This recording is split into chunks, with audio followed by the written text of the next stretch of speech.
तो बच्चों, mental math class 9th मैं हूं हरी सर और आप सभी बच्चे देख रहे हैं आपका अपना यूट्यूब चैनल चलो कदम बढ़ाए। जो बच्चे हिंदी मीडियम में पढ़ते हैं उनके लिए अलग से चैनल है जिसका नाम है मैथ विद हरी सर। आइए करना शुरू करते हैं नेक्स्ट पार्ट।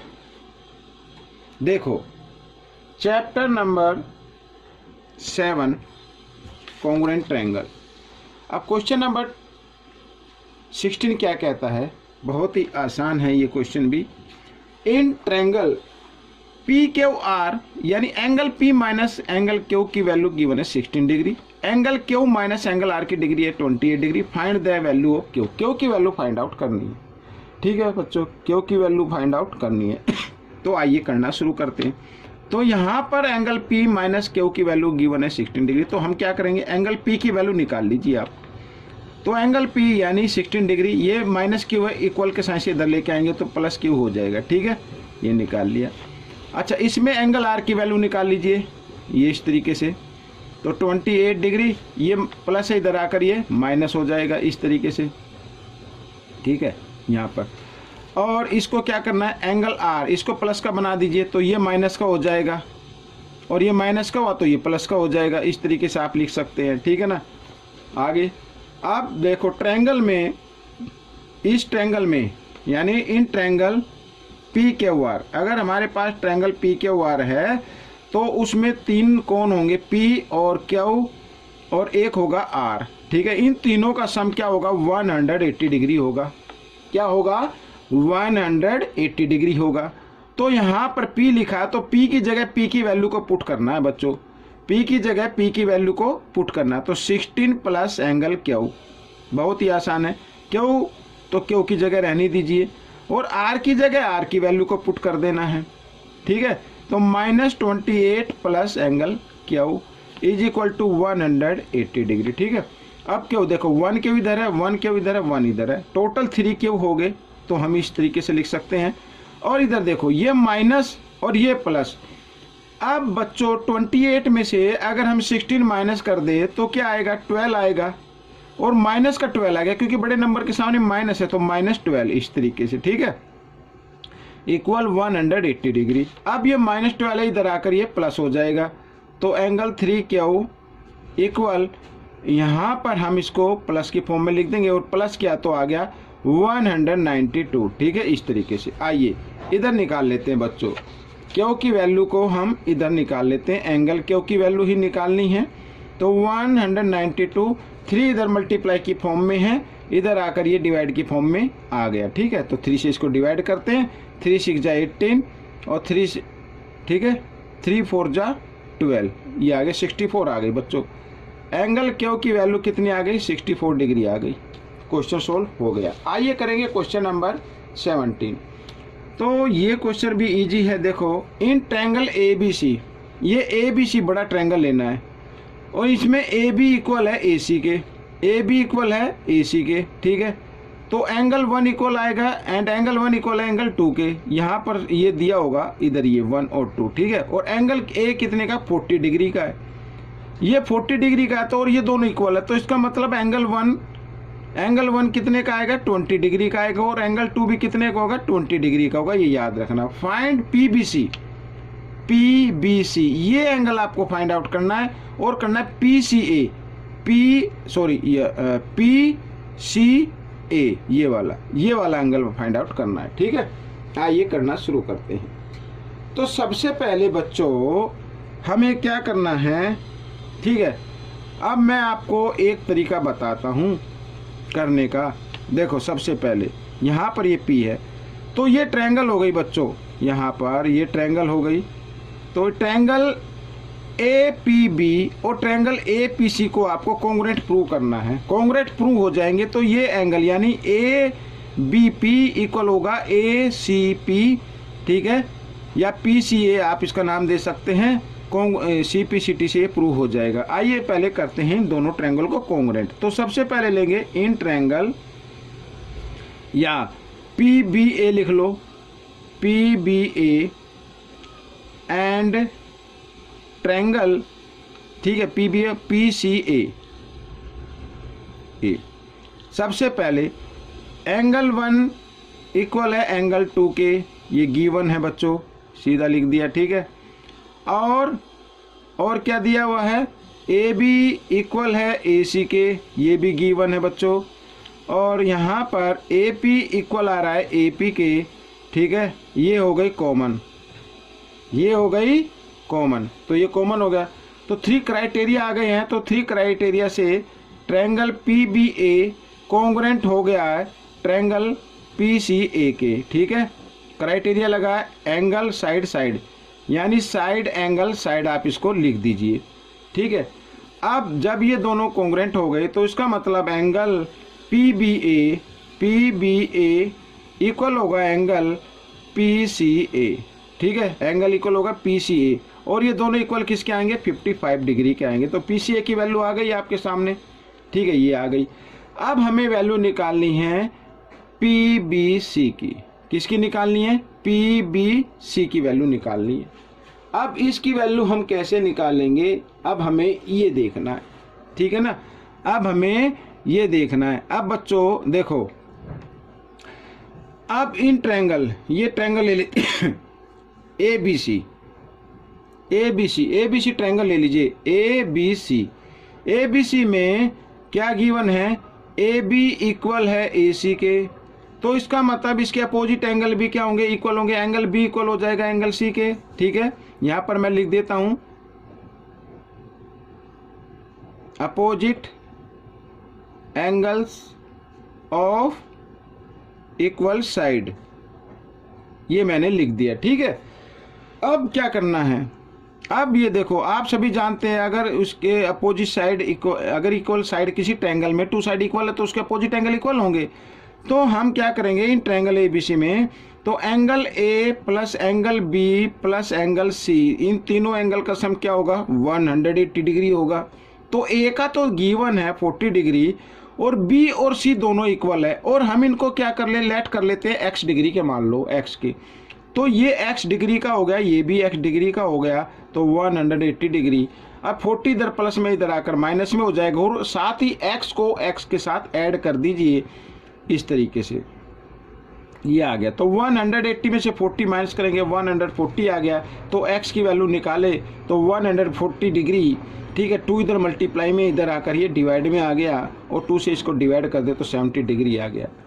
तो यानी किसकी वैल्यू आ गई, x की वैल्यू आ गई 70 डिग्री, और x यानी B की वैल्यू भी 70 डिग्री है, और C की वैल्यू भी 70 डिग्री है, ठीक है। हमें क्या निकालना है, PBC निकालना है। PBC कैसे आएगा, अगर हम एंगल B में से, यहाँ पर मैं लिख देता हूँ एंगल PBC, ये निकालना है। अगर हम एंगल, यहाँ पर एंगल B में से माइनस कर दे, इस पूरे एंगल में से, ये पूरा एंगल देख रहे हैं ना, इसमें से माइनस कर दे PBA, तो नीचे PBC बच जाएगा, ठीक है। क्या माइनस कर दे, PBA, ये। तो एंगल B की वैल्यू आई है बच्चों 70 डिग्री, और माइनस करना है PB यानी 55 डिग्री, ठीक है। तो माइनस कर देते हैं, 10 में से 5 माइनस किया, 5 आ गया। यहाँ पे रह गया 6 में से 5 माइनस करेंगे 1 आ गया, 15 डिग्री आ गई बच्चों।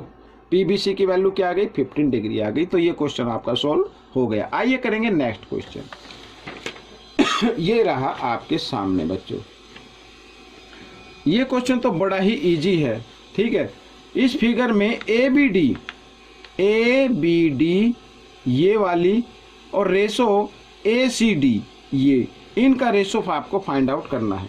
अब बच्चों मैं आपको बताता हूं, देखो बिल्कुल ही आसान है। देखो in triangle ABC, in triangle ABC में AB इक्वल है, AB इक्वल AC, तो इसके अपोजिट एंगल भी इक्वल होंगे, यानी एंगल B इक्वल हो जाएगा एंगल C के, ठीक है। जगह का मैं आप लिख लेना opposite angle of equal side, समझ में आ गया, ये इक्वल हो गए। अब देखो, अब दूसरी ट्रायंगल में, इन ट्रायंगल यहाँ पर BDC, अब BDC में यहाँ पर लिखा है BD इक्वल है CD के, BD इक्वल है CD के, तो इसके अपोजिट एंगल भी इक्वल होंगे, यानी DBC इक्वल होगा DCAB के, एंगल DCB के इक्वल होगा।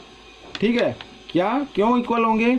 Opposite angle of equal side. बस जिस ट्रायंगल में 2 साइड इक्वल होती हैं उसके अपोजिट एंगल भी इक्वल आते हैं, ठीक है ना, ये आ गए। तो हमें जो रेशो फाइंड आउट करना है वो करना है ABD का। और ABD कैसे आएगा? देखो एंगल ABD निकालना है आपको, ABD निकालना है। ABD कैसे आएगा? अगर हम एंगल B में से माइनस कर दें, माइनस क्या कर दें, ये वाला DBC, एंगल DBC, सॉरी ये D है, DBC माइनस कर दे, ठीक है, तो ABD की वैल्यू आ जाएगी। और इधर ACD की वैल्यू कैसे आएगी?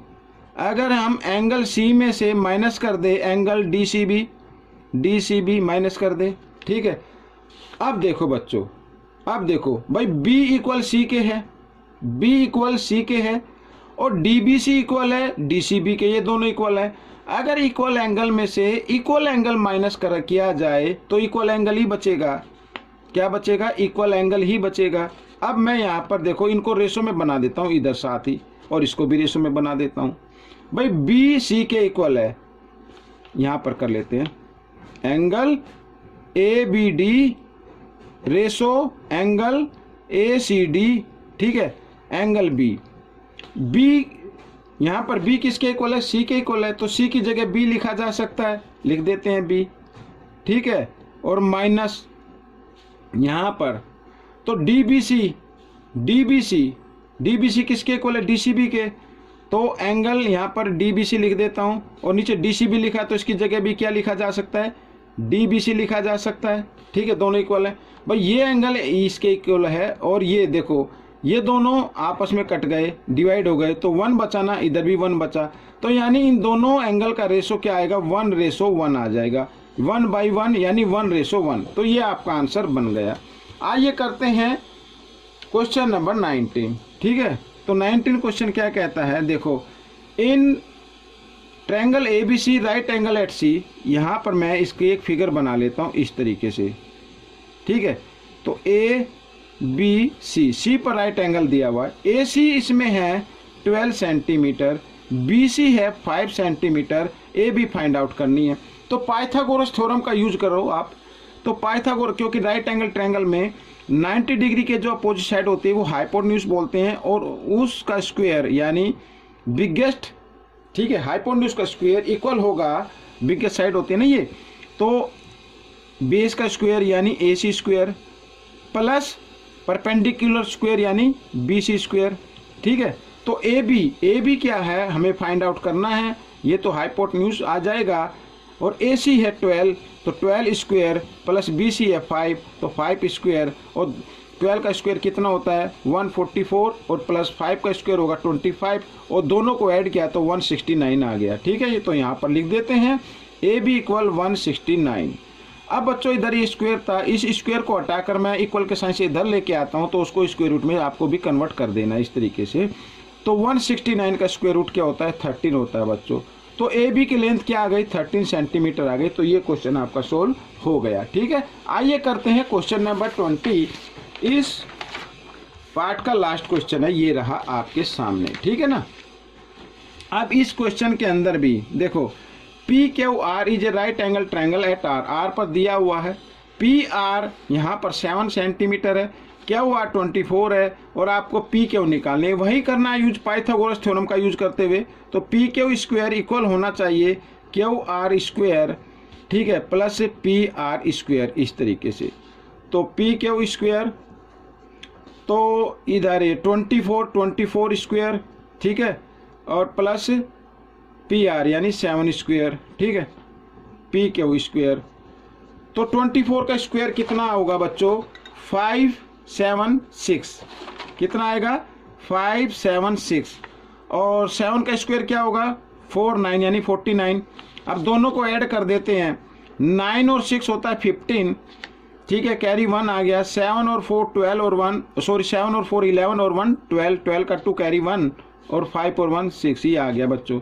तो PQ 625, यहाँ पर स्क्वायर था, इक्वल के साइन से इधर लेके आओ, स्क्वायर रूट में चेंज कर दो और 625 का स्क्वायर रूट आएगा 25, तो 25 सेंटीमीटर पी क्यू की लेंथ आ गई। तो बच्चों ये क्वेश्चन आपका सॉल्व हो गया। आपको ये क्वेश्चन कैसा लगा मुझे ज़रूर बताएं। हाँ, प्रैक्टिस ज़रूर करनी है अगर आप चाहते हैं अच्छे मार्क्स आए, तो बच्चों प्रैक्टिस इज़ मस्ट। मिलेंगे नेक्स्ट पार्ट में, टिल देन थैंक यू।